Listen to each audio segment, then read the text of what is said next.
আমি ঢাকা বিশ্ববিদ্যালয়ের পদার্থবিজ্ঞান বিভাগের মাস্টার্সে অধ্যয়নরত একজন শিক্ষার্থী। আমি তবলিগ জামাতের বর্তমান সময়ের সমস্যা নিয়ে ঢাকা বিশ্ববিদ্যালয়ের শিক্ষার্থীদের পক্ষ থেকে কিছু বক্তব্য আপনাদের সামনে পেশ করতে চাচ্ছি। আমার প্রিয় সাংবাদিক ভাইরা, আজ আমরা গভীর উদ্বেগ ও দুঃখের সঙ্গে আপনাদের সামনে উপস্থিত হয়েছি। আমরা এখানে উপস্থিত হয়েছি ঢাকা বিশ্ববিদ্যালয়ের সাধারণ শিক্ষার্থীদের পক্ষ থেকে। সাম্প্রতিক সময়ের প্রেক্ষাপট আমরা লক্ষ্য করছি যে তবলিগ জামাতের বিভাজনের কারণে দাওয়াত ও তবলিগের বিশ্ব আমির মাওলানা সাদ সাহেবের অনুসারীরা চরম বৈষম্যের শিকার হচ্ছে। এটি আমাদের জন্য গভীর উদ্বেগের বিষয়।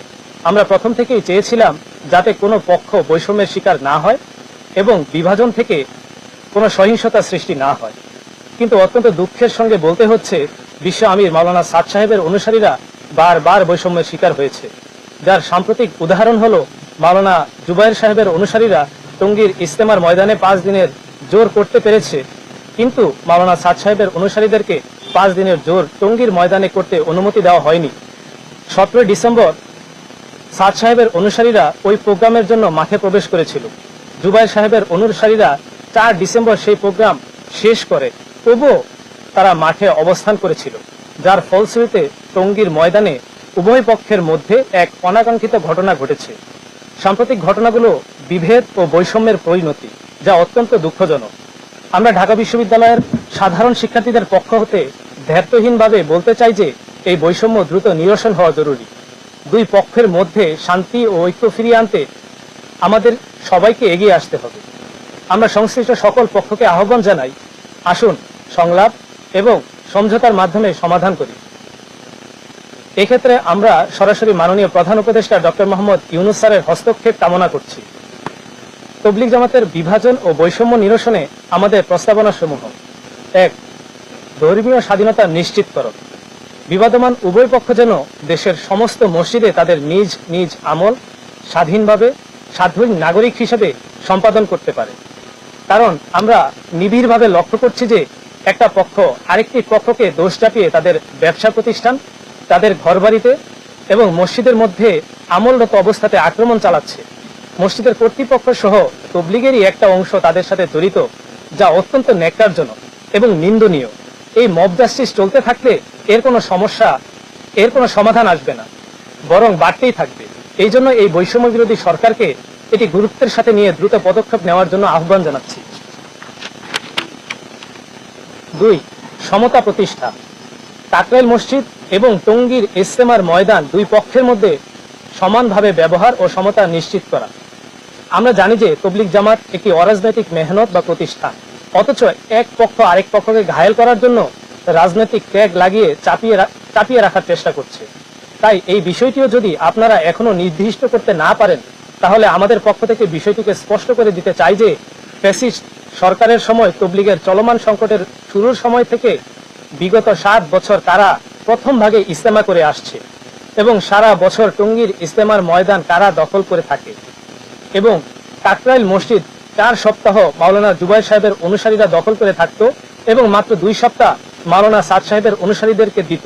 তাই এর সুষ্ঠু তদন্ত করে বৈষম্যহীন একটি পরিবেশ তৈরি করার জন্য সরকারকে উদাত্ত আহ্বান জানাচ্ছি। 3. বিশ্ব ইজতেমার মর্যাদা রক্ষা। টঙ্গীর বিশ্ব ইজতেমাকে সুন্দরভাবে পরিচালনা করে সারা বিশ্ব থেকে বিদেশি মেহমানদের অংশগ্রহণ নিশ্চিত করা। 4. মিথ্যা মামলা প্রত্যাহার। সব ধরনের মিথ্যা মামলা প্রত্যাহার করে সবাইকে স্বাধীনভাবে তবলিগের মেহনত করার সুযোগ প্রদান। 5. বিচার বিভাগীয় তদন্ত। সমস্ত হত্যাকাণ্ডের সুষ্ঠু বিচার নিশ্চিত করার জন্য বিচার বিভাগীয় তদন্ত পরিচালনা। 6. উস্কানিমূলক বক্তব্য বন্ধ। কেউ যেন কারো বিরুদ্ধে কোনো উস্কানিমূলক বক্তব্য প্রদান না করে ধর্মীয় সহ অবস্থান নিশ্চিত করে দেশের শান্তি ও মঙ্গল রক্ষা এবং বহির্বিশ্বে বাংলাদেশের সম্মান অক্ষুণ্ণ রাখা। 7. মুরব্বীদের অংশগ্রহণ নিশ্চিতকরণ। অন্যান্য ধর্মীয় গোষ্ঠীর মতো দুই পক্ষই যেন তাদের মুরব্বীদের অনুষ্ঠানে অংশগ্রহণের সুযোগ পায় এবং কোনো বাধার সম্মুখীন না হয়। 8. বিদেশি মেহমানদের অংশগ্রহণ বৃদ্ধি। আগামী বছরের বিশ্ব ইজতেমায় অধিক সংখ্যক বিদেশি মেহমানদের অংশগ্রহণ নিশ্চিত করার লক্ষ্যে উভয় পক্ষের নিজ নিজ প্রচেষ্টা এবং সরকারি সহযোগিতা প্রদান। 9. সরকারি উদ্যোগ। সরকারি সর্বোচ্চ মহল নিরপেক্ষ থেকে দুই পক্ষকে একত্রিত করে সমস্যার মূল কারণ উদ্ঘাটন এবং কার্যকর সমাধান প্রদান। 10. জাতীয় ঐক্য। সবাই যেন মানুষের আগে মানুষ হিসেবে ভেদাভেদ ভুলে দেশের কল্যাণে কাজ করে ধর্মীয় স্বাধীনতার সাথে বিশ্বে বাংলাদেশের সুনাম অক্ষুণ্ণ রাখার জন্য সামগ্রিক ব্যবস্থাপনা নিশ্চিত করা। 11 দেশব্যাপী উগ্রপন্থা, সহিংসতা, মেসাকার ও মব জাস্টিস বন্ধ করতে হবে। সাংবাদিক সহ সাধারণ মুসল্লিদের জানমালের নিরাপত্তা প্রদানে জরুরি পদক্ষেপ নিতে হবে। ধন্যবাদ। আসসালামু আলাইকুম। জি, আমি ঢাকা বিশ্ববিদ্যালয়ের পদার্থবিজ্ঞান বিভাগের মাস্টার্সে অধ্যয়নরত থিসিসের একজন স্টুডেন্ট। নাম আব্দুল্লাহ আল মাহমুদ।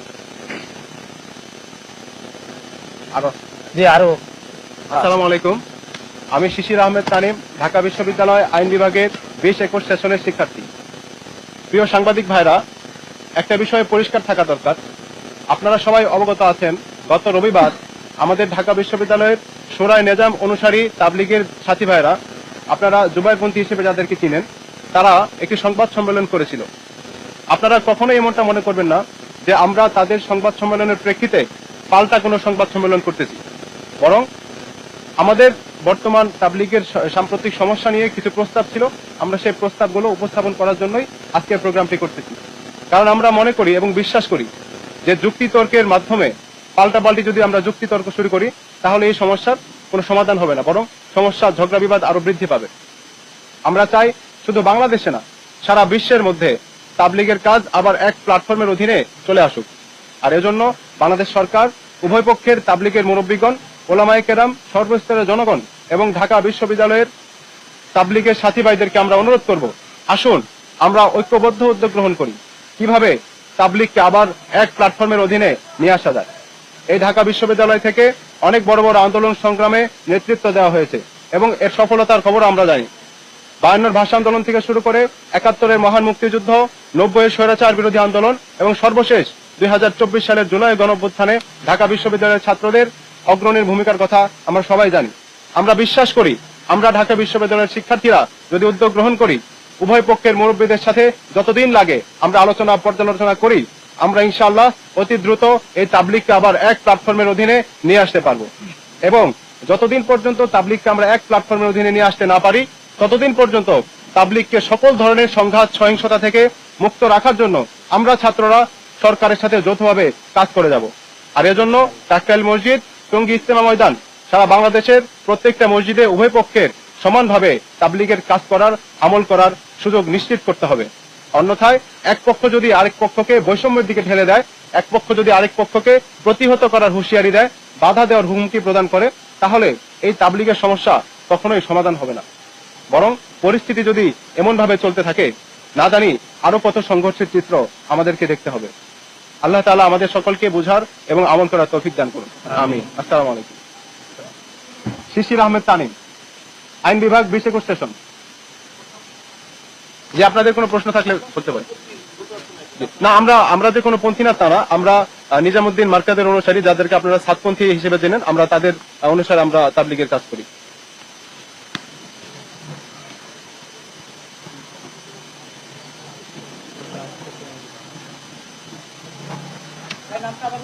শিশির আহমেদ তানিম।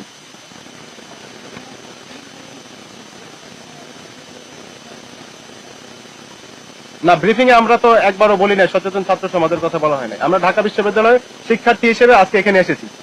একজন মানুষের অনেক পরিচয় থাকতে পারে, কিন্তু সে সবসময় সব পরিচয় নিয়ে একটা জায়গায় আসবে এরকম তো না। আমরা আমাদের শিক্ষার্থী হিসেবে আমাদের বিশ্ববিদ্যালয়ের ক্যাম্পাসে আমরা একটা সংবাদ সম্মেলন করতেছি।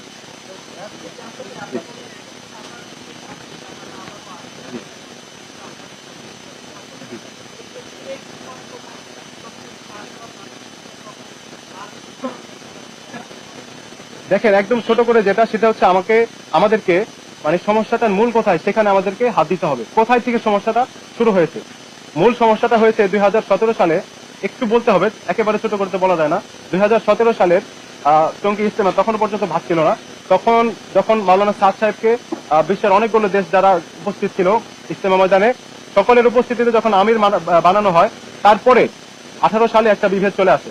এখন ঝামেলাটা শুরু হয়েছে সাদ সাহেবকে কেন্দ্র করে, মাওলানা সাদ সাহেবকে কেন্দ্র করে, যিনি দিল্লি নিজামুদ্দিন মার্কাজের যিনি আমির এবং সারা বিশ্বের একটা পক্ষের আমির। এখন আমাদের একটা পক্ষ যারা তার বিরুদ্ধে চলে গিয়েছে, তারা তার বিরুদ্ধে অনেকগুলো মানে বয়ানের অভিযোগ দিয়েছে। এখন ওই বয়ানের অভিযোগগুলো সাদ সাহেবকে নিয়ে এবং সাদ সাহেবের আমির থাকা বা না থাকা নিয়ে। এজন্য আমাদের ওইখান থেকে আমাদেরকে হাত দিতে হবে, উভয় পক্ষের মুরব্বীদেরকে সংলাপে আসতে হবে যে কার কি অভিযোগ এরকম সংলাপে আসতে হবে। এবং নির্ভরযোগ্য যারা আমরা দুই পক্ষই যাদেরকে মানি, আপনারা যদি জানতে চান বলতে পারি যে আমাদের পাকিস্তানের মাওলানা তাকি উসমানী সাহেব, আমাদের ভারতের দেওবন্দ মাদ্রাসার হযরত মাওলানা আরশাদ মাদানী সাহেব, আমরা দুই পক্ষের মুরব্বীরা ওনাদেরকে মানে। তো যদি দুই পক্ষ একত্র হয় তাহলে আমরা এই দুইজন মুরব্বীর মধ্যস্থতায় তাদেরকে বিচারক হিসেবে রেখে দুই পক্ষকে আমরা সংলাপের মধ্যে বসিয়ে আমরা একটা সমাধানে আসতে পারি।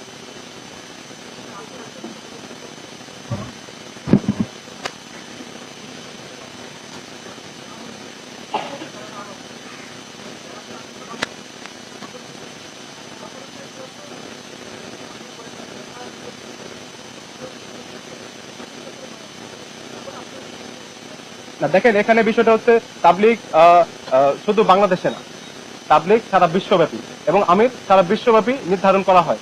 বিগত দিনে যত আমির ছিল তারা সবাই কোনো দেশের জন্য ছিল না, তারা দেশের জন্য হয়তো অনেক দেশে দেশে আছে, কিন্তু বিশ্ব আমির একজন করেছিল, যেমন মাওলানা ইলিয়াস সাহেব, মাওলানা ইউসুফ সাহেব এবং মাওলানা ইনামুল হাসান সাহেব, তারা ছিল বিশ্ব আমির। এখন আপনি শুধু বাংলাদেশের পরিস্থিতিটা দেখতেছেন হয়তো, যে বাংলাদেশের মাদ্রাসার অধিক সংখ্যক মাদ্রাসার শিক্ষার্থী সহ আমাদের যারা শোরাই নিজাম অনুসারী তাদের সংখ্যাটা বেশি, কিন্তু সারা বিশ্বের সংখ্যা যদি আপনি হিসাব করেন, এটা আপনি যেহেতু বিষয়টা হাত দিয়েছেন আপনাকে একটু দেখতে হবে যে আমি বলতে চাই আমার যেটা ধারণা যে সাদ সাহেবের অনুসারী বা নিজামুদ্দিন মার্কাজের অনুসারীদের সংখ্যাটাই বেশি।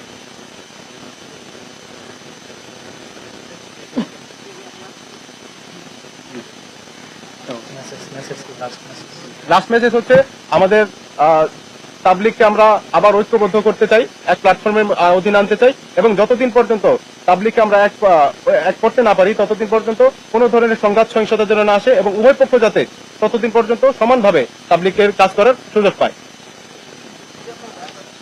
আসসালামু আলাইকুম।